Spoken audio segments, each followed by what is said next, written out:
नमस्कार, ABP reporter के साथ हाजिर हूं रुमाना इसाक।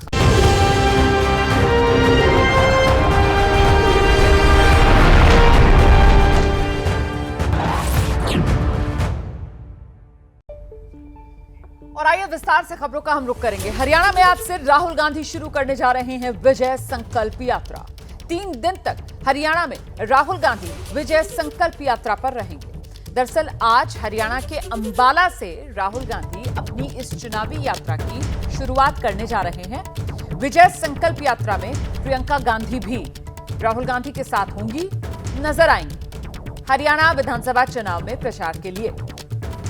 तो यात्रा के जरिए अब प्रचार के आखिरी चरण में कांग्रेस राहुल गांधी की तरफ से पूरा जोर लगाया जा रहा है और ऐसे में राहुल गांधी विजय संकल्प यात्रा की तैयारी में हैं। आज से राहुल गांधी 3 दिन की विजय संकल्प यात्रा की शुरुआत करने जा रहे हैं। 3 दिन तक हरियाणा में राहुल गांधी यात्रा निकालेंगे। आज हरियाणा के अंबाला से राहुल गांधी की विजय संकल्प यात्रा की शुरुआत होने जा रही है। आप जानते हैं 5 अक्टूबर हरियाणा विधानसभा चुनाव में वोटिंग का दिन है और फिर 8 अक्टूबर को नतीजों का दिन। फिलहाल राहुल गांधी की विजय संकल्प यात्रा अंबाला से जिसकी शुरुआत होने जा रही है, वहीं अंबाला से हमारे साथ हमारे सहयोगी जैनेंद्र इस समय मौजूद हैं। जरा जानते हैं जैनेंद्र से। जैनेंद्र, क्या जानकारी मिल रही है? कब तक राहुल गांधी पहुंचेंगे और कब इस यात्रा की शुरुआत आज अंबाला से होगी?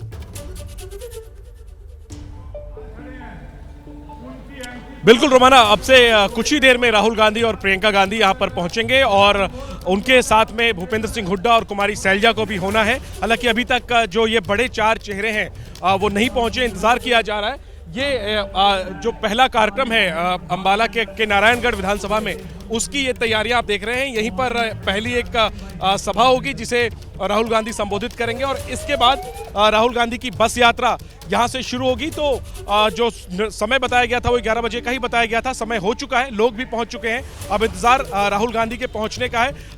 उम्मीद जताई जा रही है कि अगले आधे घंटे में राहुल गांधी, प्रियंका गांधी, हुड्डा और सैलजा सभी नेता यहां पहुंच जाएंगे। भाषण होगा और इसके बाद बस लेकर के राहुल गांधी आगे की तरफ निकलेंगे। नारायणगढ़ के बाद मुलाना विधानसभा में राहुल गांधी का अगला कार्यक्रम है और इसके बाद फिर यमुनानगर होते हुए कुरुक्षेत्र में जाकर के आज का कार्यक्रम खत्म होगा। जी रहिए मेरे साथ, मैं लौटूंगी आपके पास। देखिए, राहुल गांधी को लेकर हरियाणा बीजेपी ने जोरदार वार किया है। राहुल गांधी पर बीजेपी का ये जो नया वार है वो विज्ञापन के जरिए है। राहुल गांधी आ गया तो बीजेपी को जिता के ही छोड़ेगा, ये कहना है बीजेपी का। तो बड़े ही चुटकी वाले अंदाज में बीजेपी राहुल गांधी पर ये वार कर रही है। विज्ञापन के जरिए राहुल गांधी और कांग्रेस पर वार, ये कहते हुए कि राहुल गांधी अगर प्रचार में आ गया तो जीत बीजेपी की पक्की है। विज्ञापन में कहा गया है राहुल गांधी आ गया तो बीजेपी को जिता के ही छोड़ेगा। हरियाणा के सीएम हैं नायब सिंह सैनी, वो भी राहुल गांधी पर निशाना साध रहे हैं। नायब सिंह सैनी कह रहे हैं आरक्षण का विरोध करने के बाद अब किस मुंह से हरियाणा आ रहे हैं राहुल गांधी, ये सवाल पूछ रहे हैं हरियाणा के मुख्यमंत्री नायब सिंह सैनी। हुड्डा राज में खर्ची पर्ची से नौकरी मिलती थी, उस पर राहुल गांधी चुप क्यों? राहुल को देने होंगे सभी सवालों के जवाब, ये मांग सीएम सैनी की तरफ से की जा रही है। सुनिए। पिछले कुछ दिनों में ऐसा स्पष्ट वातावरण बना है कि कांग्रेस का मध्य प्रदेश और छत्तीसगढ़ जैसा हाल होने जा रहा है। ये बात अब कांग्रेस के नेता भी मानने लगे हैं। यही कारण है कि पिछले 15-20 दिनों में कांग्रेस का कोई बड़ा नेता भी हरियाणा आने को तैयार नहीं हुआ है। अब अचानक खबर आई है कि विदेशी धरती पर आरक्षण विरोधी बयान देने वाले राहुल गांधी 2-3 दिन के राजनीतिक पर्यटन पर हरियाणा आ रहे हैं। हरियाणा अच्छी जगह है। पिछले 10 साल में भाजपा की सरकार ने हरियाणा का चहु और विकास किया है, इसलिए वो यहाँ आएं, घूमें और अपना पर्यटन करें। लेकिन कुछ सवालों के जवाब हरियाणा उनसे जरूर पूछेगा। राहुल गांधी जी उसका जवाब देकर जाएं। और आइए सीधे आपको लेकर चलते हैं। जैनेंद्र लगातार हमारे साथ बने हुए हैं। जैनेंद्र, एक तरफ राहुल गांधी की ये यात्रा जिसकी वो आज शुरुआत करने वाले हैं, दूसरी तरफ बीजेपी के एक के बाद एक राहुल गांधी पर वार, जिनका सिलसिला हम दर्शकों को दिखा रहे हैं। ऐसे में महत्वपूर्ण ये हो जाता है कि कांग्रेस जो विरोधी हैं उनके वार अपनी जगह, लेकिन जो अंदरूनी कलह से जूझ रही थी उसी को लेकर एक क्लियर संदेश इस रैली के जरिए कि कांग्रेस एकजुट है, सब नेता उसके एक साथ हैं, यही एक बड़ा लक्ष्य इस रैली के जरिए। बिल्कुल बिल्कुल रोमाना, इस यात्रा का मुख्य मकसद दो ही है। पहला मकसद तो यह है कि हुड्डा और सैलजा एक साथ हैं, राहुल गांधी के नेतृत्व में कांग्रेस एकजुट है, ये संदेश देने की कोशिश। और इसके अलावा जो कांग्रेस के बड़े वादे हैं, 7 बड़े वादों के साथ कांग्रेस मैदान में उतरी है, उन वादों को आम लोगों तक पहुंचाने की कोशिश। और देखिए, बेशक राहुल गांधी को बीजेपी घेरे, मुख्यमंत्री निशाना साधे, लेकिन एक बात तो बीजेपी भी मान रही है, मुख्यमंत्री भी मान रहे हैं कि राहुल गांधी का आज से जो ये प्रचार शुरू हो रहा है, ये यात्रा जो शुरू हुई है, सबसे बड़ा पॉलिटिकल इवेंट है हरियाणा में। और अगले 4 दिनों तक कांग्रेस का जो नॉन स्टॉप प्रचार है वो चर्चा का विषय रहने वाला है। और उसे चर्चा में खुद बीजेपी ही ला रही है, उसे चर्चा में खुद मुख्यमंत्री ही ला रहे हैं। तो साफ तौर पर कांग्रेस, इसी मकसद से कांग्रेस ने आखिरी के 4 दिन अपनी पूरी योजना बनाई है। 3 दिन राहुल गांधी यात्रा निकालेंगे, बीच में एक दिन 2 अक्टूबर का ब्रेक होगा, उस दिन प्रियंका गांधी और खड़गे की लगभग आधा दर्जन रैलियां हैं। और इन रैलियों के जरिए कांग्रेस अपनी तरफ से पूरी ताकत झोंकेगी, अपना जो उनके कार्यकर्ता हैं उनमें एक जोश फूंकने की कोशिश। और पहले से कांग्रेस हरियाणा को लेकर कॉन्फिडेंट है, और उस कॉन्फिडेंस में और बढ़ोतरी करने के लिए राहुल गांधी की ये यात्रा निकल रही है। और जितना इस पर निशाना साधा जाएगा, उससे कहीं ना कहीं और ज्यादा चर्चा राहुल गांधी की यात्रा को मिलेगी और कांग्रेस के कैंपेन को मिलेगी। आप रहिए मेरे साथ में, लौटूंगी आपके पास जैनेंद्र। देखिए, इस बीच रणदीप सुरजेवाला को लेकर बीजेपी की तरफ से हमला बोला गया है। रणदीप सुरजेवाला पर दिनेश शर्मा, बीजेपी के नेता, उन्होंने जोरदार वार किया है। कांग्रेस ब्राह्मणों को सबसे ज्यादा गाली देती है, ये बीजेपी का कहना है। बेकार और फिजूल की बातें रणदीप सुरजेवाला ना करें, ये बीजेपी कह रही है। सुरजेवाला दिन में सपना देखना बंद कर दें। दरअसल ये जो वार बीजेपी की तरफ से रणदीप सुरजेवाला पर किया जा रहा है, अब इसकी वजह जान लीजिए। हुआ ये कि कल रणदीप सुरजेवाला ने उत्तर प्रदेश के मुख्यमंत्री योगी आदित्यनाथ को लेकर एक विवादित बयान दिया था। उसी पर अब बीजेपी की ये प्रतिक्रिया कह लीजिए, पलटवार कह लीजिए, जो सामने आ रहा है। क्या हुआ पूरे उत्तर प्रदेश के ब्राह्मण नेतृत्व को? कहां गया बीजेपी का पूरा उत्तर प्रदेश का ब्राह्मण नेतृत्व? एक एक व्यक्ति को चुन चुनकर आदित्यनाथ ने मारा।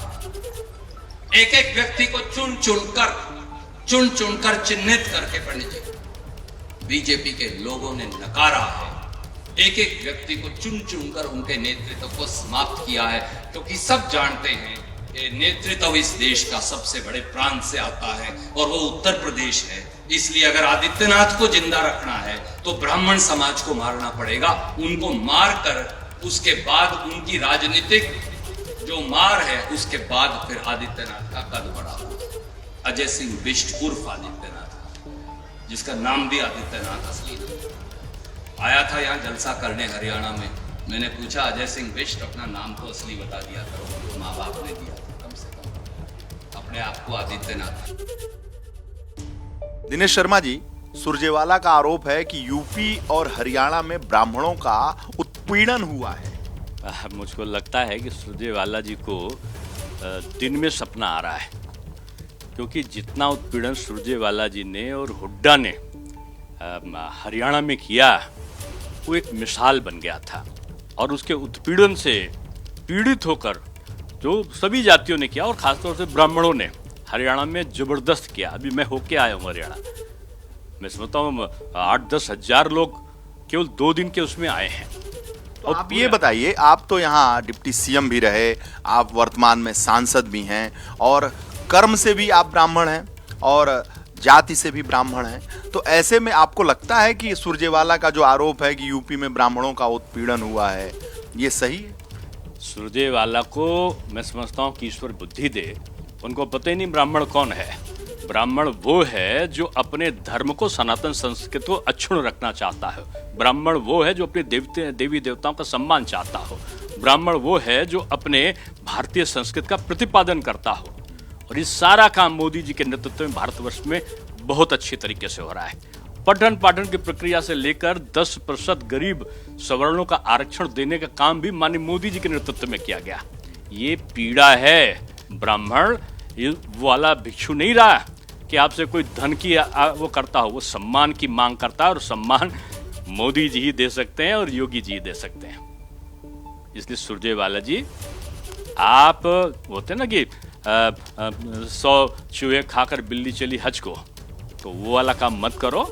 सब जानते हैं सुरजेवाला कौन है, ये दीपेंद्र हुड्डा कौन है, ये जो हुड्डा जी जो पूर्व मुख्यमंत्री वो कौन है।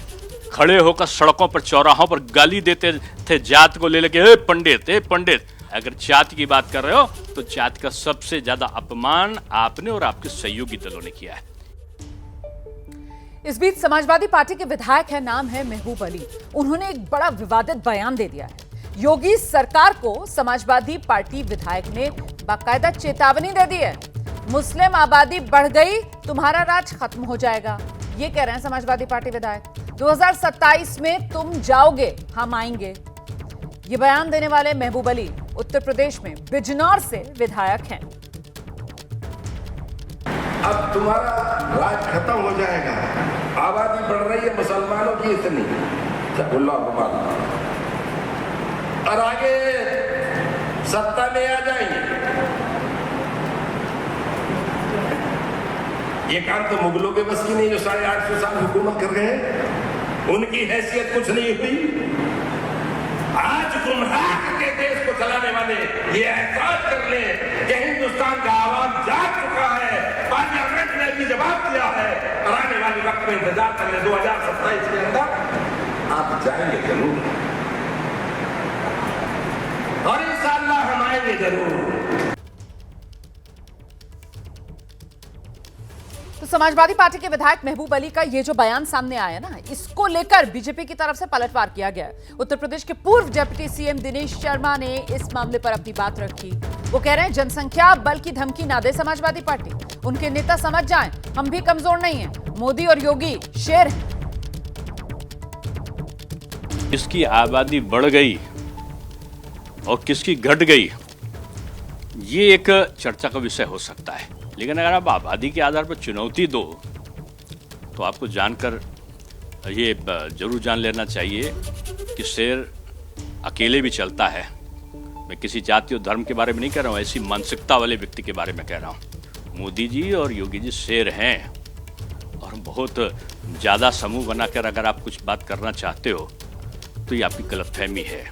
मुस्लिम भी भारतीय जनता पार्टी के करीब है और मोदी जी को पसंद करता है, इसलिए आप इसकी चिंता मत करो कि किसकी आबादी बढ़ी है, किसकी बुद्धि बढ़ी। इजराइल को भी आपने देखा है ना।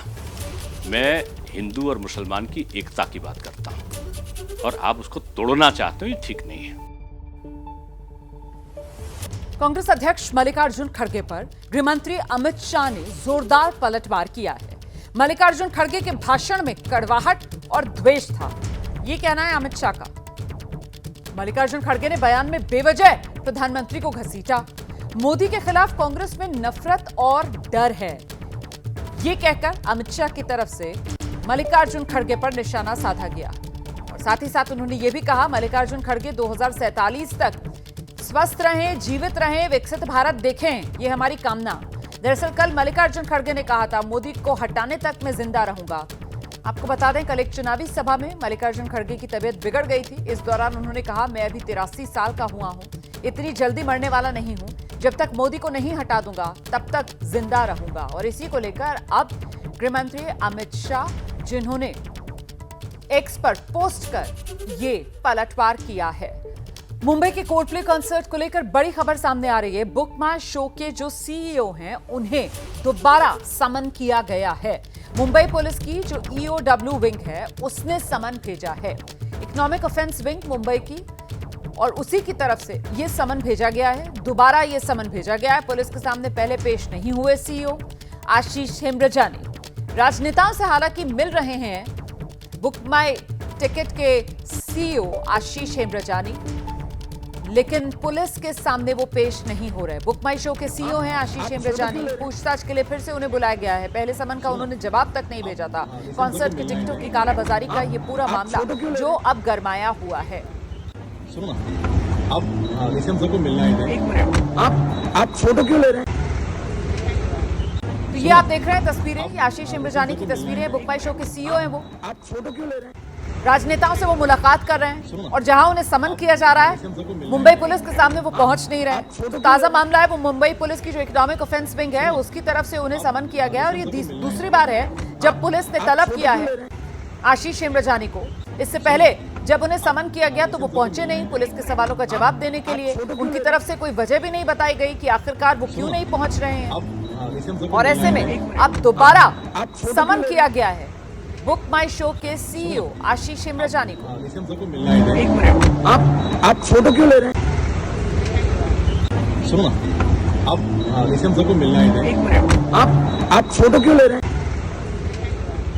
सुनो ना, आप निशम सर को मिलना है इधर। एक मिनट, आप फोटो क्यों ले रहे हैं? सुनो ना।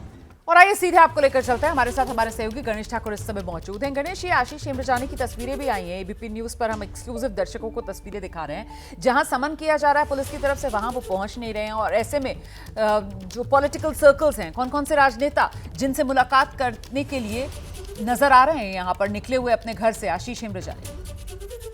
जी देखिए रोमाना, आशीष हेमरजानी को आज 11 बजे मुंबई पुलिस के ईओडब्ल्यू के सामने पेश होना था। वहां वो नहीं गए, दूसरी बार उन्हें समन्स किया गया था, लेकिन वो सीधे पहुंचे जहां पर हमारे कैमरे ने उन्हें अपने कैद किया।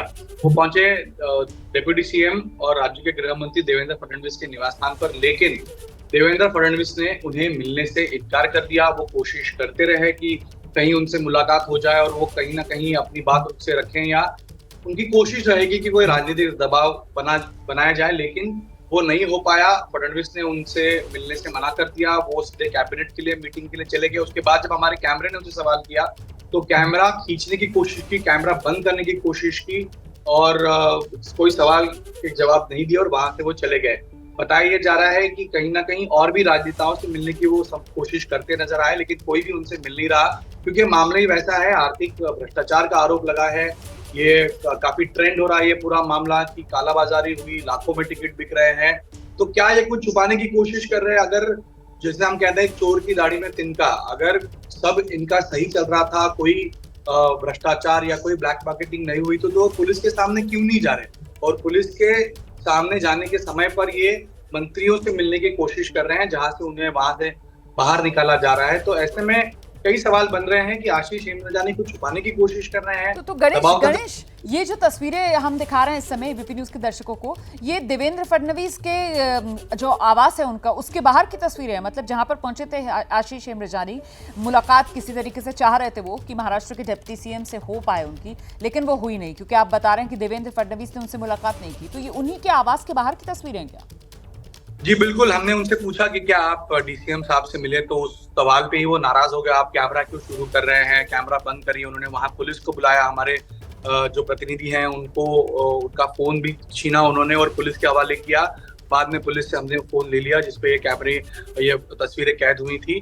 तो जैसा मैं बता रहा हूँ कि कुछ तो गड़बड़ है, इसी वजह से ये पुलिस के सामने नहीं जा रहे, राजनेताओं से मिलने की कोशिश कर रहे हैं और मीडिया को देखते हुए नाराज भी हो रहे हैं, गुस्सा भी हो रहे हैं। तो ये जो इतना बड़ा कॉन्सर्ट, इतना बड़ा ग्रुप और इतनी मांग उस टिकट की, जो टिकट 2-3 हजार रुपए में मिलने चाहिए, वो लाखों में कालाबाजारी उसकी हो रही है। तो कहीं ना कहीं अंदर के सोर्सेस मिले हैं, इसी वजह से ये पुलिस से बच रहे हैं या पुलिस की जांच में सहयोग नहीं कर रहे हैं, पुलिस के सामने नहीं जा रहे हैं। ऐसे कई सवाल हैं जो पुलिस ढूंढने की कोशिश कर रही है। और अगर हेमरजानी वापस पुलिस के सामने हाजिर नहीं होते हैं तो कानूनी सलाह लेकर मुंबई पुलिस आगे की कार्रवाई उनके खिलाफ और उनके कंपनी के खिलाफ करने जा रही है। बिल्कुल, आगे क्या कार्रवाई हो सकती है इस पर आप जवाब दीजिएगा। आप रहिए मेरे साथ गणेश ठाकुर। इस बीच जरा एक बार फिर से ये तस्वीरें दिखा देते हैं। आशीष हेमरजानी बुक माई शो के सीईओ हैं। इन्हें मुंबई पुलिस की तरफ से समन किया गया था, 11 बजे बुलाया गया था, लेकिन वहां पेश होने की बजाय पहुंच गए डिप्टी सीएम देवेंद्र फडणवीस के आवास पर, उनसे मिलने की कोशिश कर रहे थे। हालांकि देवेंद्र फडणवीस ने इनसे मुलाकात नहीं की है और वहीं पर एबीपी न्यूज की टीम मौजूद थी। जरा देखिए किस तरीके से जो मीडिया कर्मी है उसी पर भड़कते हुए नजर आ रहे हैं आशीष हेमरजानी। आप फोटो क्यों ले रहे हैं? सुनो ना, आप निशम सर को मिलना है इधर। एक मिनट, आप फोटो क्यों ले रहे हैं? सुनो ना, निशम सर को मिलना है इधर। एक मिनट, आप फोटो क्यों ले रहे हैं? सुनो ना, आप निशम सर को मिलना है इधर। एक मिनट, आप फोटो क्यों ले रहे हैं? सुनो ना, आप निशम सर को मिलना है इधर। एक मिनट, आप फोटो क्यों ले रहे हैं?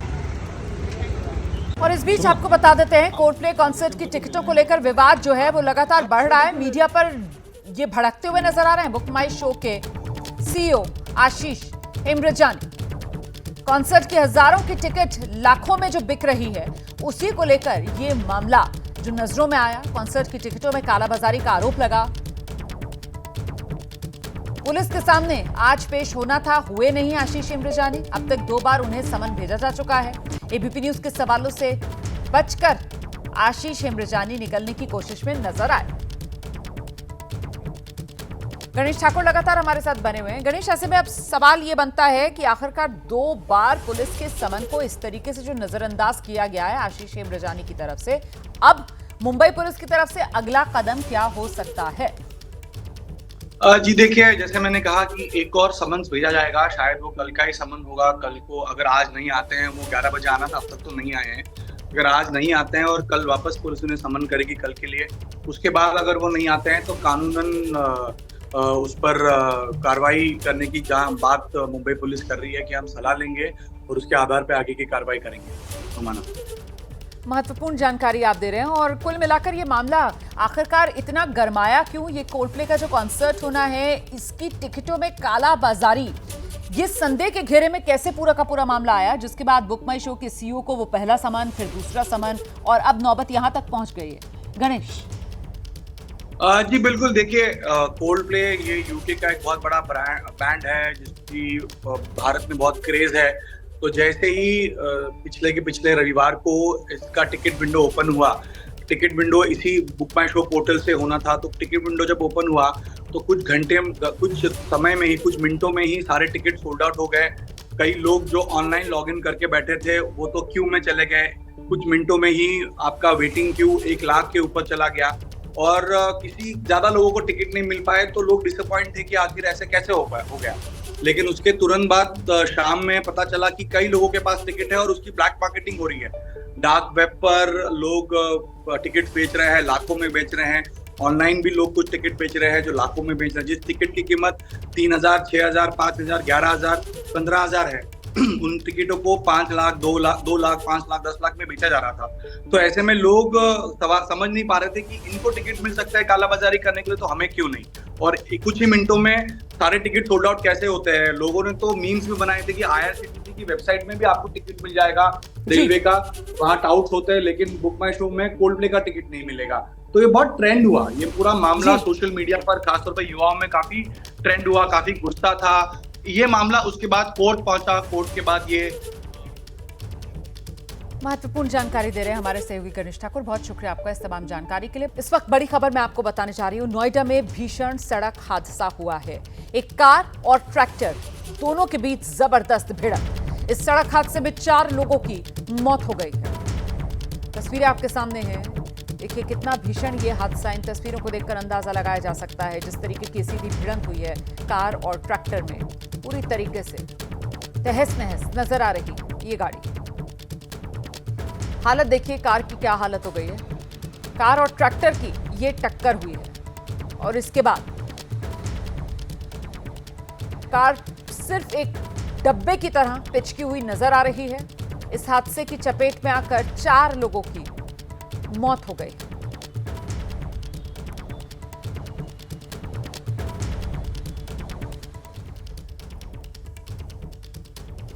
अगली खबर बिहार से है, जहां मोतिहारी जिले में बाढ़ जैसे हालात बने हुए हैं। सुगौली थाना परिसर में पानी भर गया है। अधिकारियों के क्वार्टर्स तक जलमग्न हो गए हैं। जो सिकरहना नदी है उसके उफान पर होने की वजह से ये परेशानी बताया जा रहा है लोगों की बढ़ गई है। बागमती नदी का जो जलस्तर है वो भी बढ़ा हुआ है और बागमती नदी का जो पानी है वो कई इलाकों में घुस गया है। देखिए किस तरीके की परेशानियों का लोगों को सामना करना पड़ा। आपको बता दें कि भारी बारिश की वजह से नेपाल से जो पानी आ रहा है, बागमती, लाल बकैया नदियां, इन्हीं का ये प्रकोप है जो मोतिहारी पर इन तस्वीरों के जरिए आप समझ सकते हैं। जिले में कई जगह पानी सड़कों के ऊपर, लबालब सड़कें नजर आ रही हैं। स्तर देखिए कितना ज्यादा जल का नदियों में। मोतिहारी में भारत नेपाल सीमा से सटे कुंडवा चैनपुर थाना क्षेत्र के कई गांव बाढ़ की चपेट में आ चुके हैं। लोगों की परेशानियां लगातार बढ़ती हुई नजर आ रही हैं। मकान, घर, झोपड़ियां सब डूबे हुए नजर आ रहे हैं। खेतों में जो खड़ी फसल है वो बर्बाद हो चुकी है। हर तरफ पानी ही पानी। लोग बंधक बने नजर आ रहे हैं, जल बंधक। और वहीं पुलिस थाने की भी तस्वीर देख लीजिए आप। इन हालात में जो पुलिस मदद पहुंचाने का काम करती है वो भी बाढ़ की विभीषिका झेल रही है। थाना भी पानी पानी नजर आ रहा है।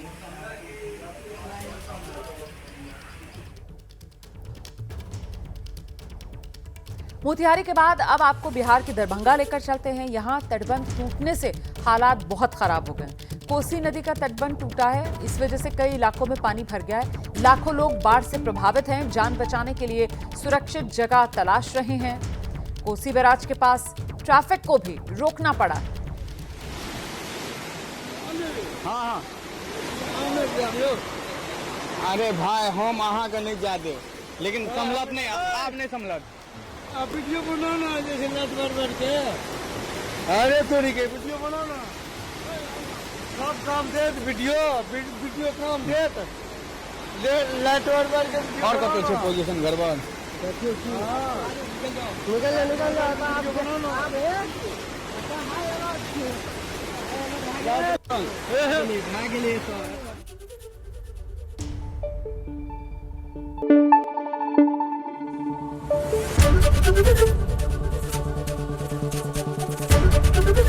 एबीपी न्यूज आपको रखे आगे।